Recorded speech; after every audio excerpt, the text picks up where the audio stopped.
for sticking around for this celebration of disaster preparedness this week. If you haven't been around to all the booths around Market Avenue here, please do have a visit. There's interesting stuff from all sorts of folks from the Regional District and Search and Rescue, the Fire Department, all the way down to the bouncy castles at the west end there. Welcome everyone, and special thanks to all the volunteers and staff people putting this on. Special thanks to council who got out this morning and made pancakes. Well done. You know, what you see in front of you basically is a demonstration of how the community is responding. So it's giving a visual to all of the things that we're offering. And although we talk about doing things, this is a real demonstration visually of the fact that we are moving forward with recovery. So thank you to all those people who contributed. I'd like to welcome Jennifer Rice from the Minister's Office.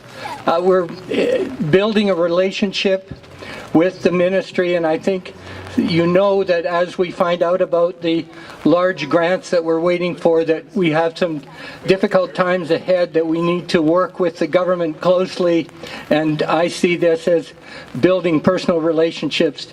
Jennifer's been great in terms of addressing the basic problems we run into, and we appreciate the structure that the minister has set up in the Premier's office. So thank you very much again for being here today, Jennifer, and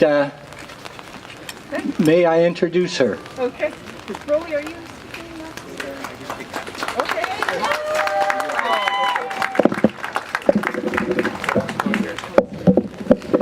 Well, thank you, Mayor. Thanks for the introduction. I'm Jennifer Rice. I'm British Columbia's Parliamentary Secretary for Emergency Preparedness. And a few months ago, Premier John Horgan appointed me as the person to oversee recovery for Grand Forks. So it's an interesting appointment because it's never a position that we've never needed before. And so it's an interesting opportunity because Grand Forks is a legend in the sense that you're helping us, the province of British Columbia, develop a recovery framework for all emergencies, whether they're fires or floods or a health emergency for the province, so that we can do recovery a heck of a lot better. And we are so indebted and grateful for the Regional District and the City of Grand Forks to help us develop that. So I just want to say thanks. Thanks for inviting me. Recognition activities, events like this are really important, not just to come together as a community, but also as a reminder of the challenges that you have overcome.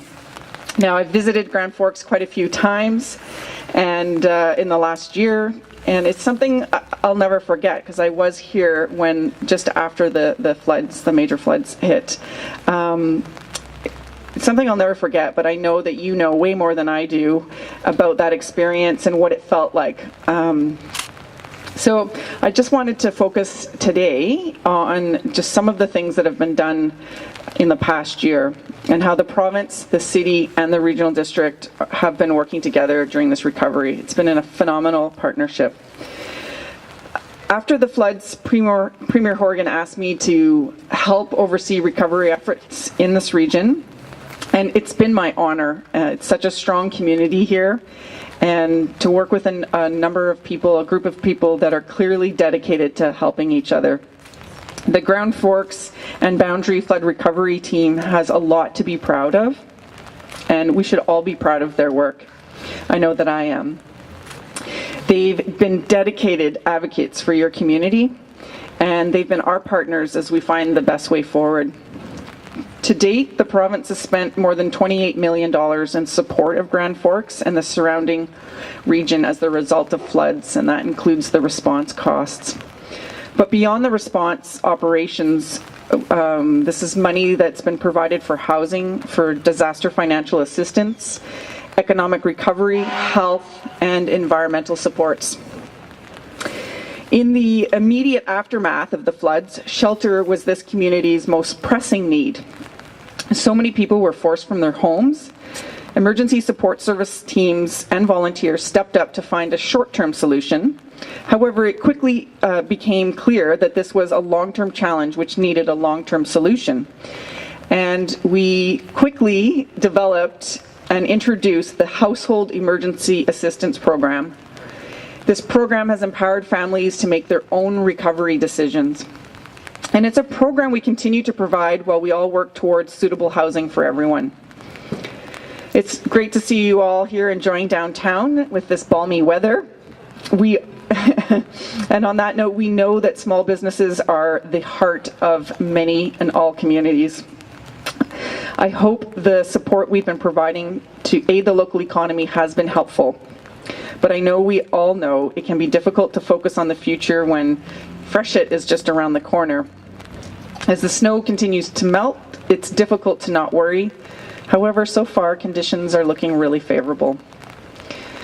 I can assure you that a lot of preparation has been completed or is underway. Grand Forks has repaired the dikes, which were damaged last year, and built up the banks that needed extra support. Flood mapping for the area is in its final stages, which will help us plan if flooding happens again. And a lot of work has been completed in South Ruckle to protect homes along the river. This is where you were going to cheer. No. I was talking about Muriel. These are just a few examples, and we recognize there's still more to do. I can assure you the province and the provincial recovery team will continue to be here to help. This historic flood has had a lasting effect on not just you here in the community, but our entire province. We're modernizing our legislation to ensure that emergency management in British Columbia is more than just about emergency response. We're creating a system that focuses on prevention and mitigation, preparedness, response, and of course, recovery. Unfortunately, no one can ensure that Grand Forks will not face another emergency. I wish I could, after you've gone through so much. But what I can say is that emergency preparation goes a long way to reducing the impacts of events. It's something that a community can do, and it's something that we as individuals can do. So I hope you take the time, if you haven't already, gone through the booths and learn about emergency preparedness and some of the public safety groups in the area, many of which are dedicated volunteers, which I say a big thank you to. And it's important to find ways to use this knowledge to make life for your family and for your neighborhoods safer. It's been an honor to be here again in Grand Forks, and I look forward to continuing our work together in the future. So thank you.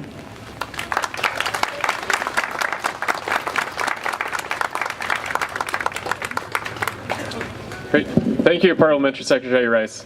Next up with a few words, we will have Chair Russell from the Regional District of Kootenay Boundary. But before that, I want to give a quick shout out to the search and rescue that will be doing a demonstration at noon of the InReach device. And if you don't know what that is, it's how we find you if you're out there and no one knows where you are. So have a look over there. They're just kind of over by Select Office there. You can see the SUV. So noon, demonstration of the InReach device with search and rescue. A few giveaways right after the words by Chair Russell. Thanks, Kevin.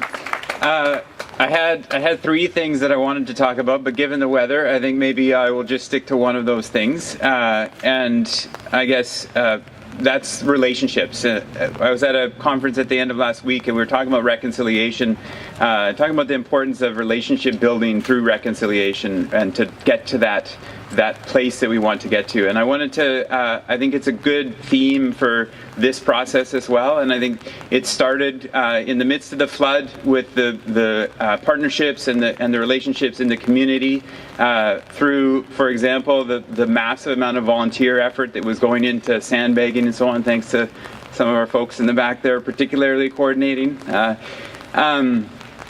So the community really came together, and those were strong relationships there. And I think then we saw some really good relationships with Emergency Management BC, particularly. Dave is somewhere.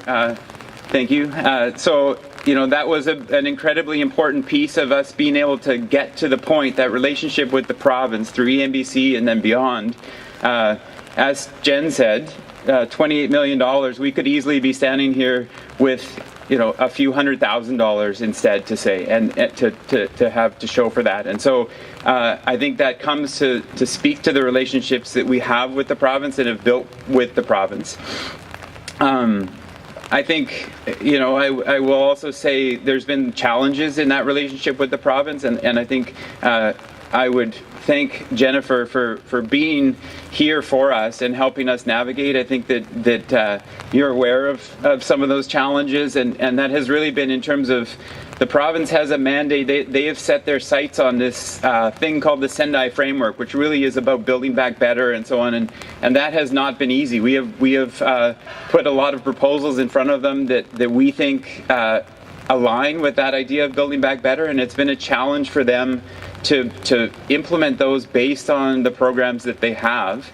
But we really see that relationship, and that there's conversations now through UBCM as well, and Emergency Management BC in the province to figure out how do we do that better. So now we're into that part of the relationship where we're looking forward as well, which I think is really, really important. And as I've mentioned to Jennifer before, the relationship between us and the province needs to not be a parent and child relationship. It needs to be an actual partnership, and I think that is understood and appreciated, and I think we've made a lot of headway in that. The one other relationship that I wanted to talk about, which is when this all happened, we really didn't know how do we implement a recovery team. So how do we do this thing called recovery? We knew exactly, I think we were well planned and well rehearsed to respond. Recovery was a new beast for us and a new challenge for the province as well. And so I need to acknowledge the recovery team. We went down a path that had a lot of risk associated with it in terms of our community leaders to help champion that recovery. And the risk there is that they would burn out, or they would lose trust with the community. And I think we've walked that line very well. And again, part of the reason why we're at a point where we have $28 million support from the province so far is because of the strength of our recovery team. And so if you would all put your hands up, please, and make sure that I can see you. So Darren, that means get your hand out of your pocket and up in the air. Chris back there, yeah. I see, and the caseworkers as well. I see you guys back there. Everyone, Nicole, I can see you back there even if you're hiding. So really, these people have put an enormous amount of their lives into this process, and it's thanks to them in large part that we have done as well as we have. So, and just I guess to wrap up, I would speak to we're at a point now where we're shifting from the recovery team is still working very long days, I think, to navigate this process, but we're also looking to our kind of regular business of prevention and mitigation and so on.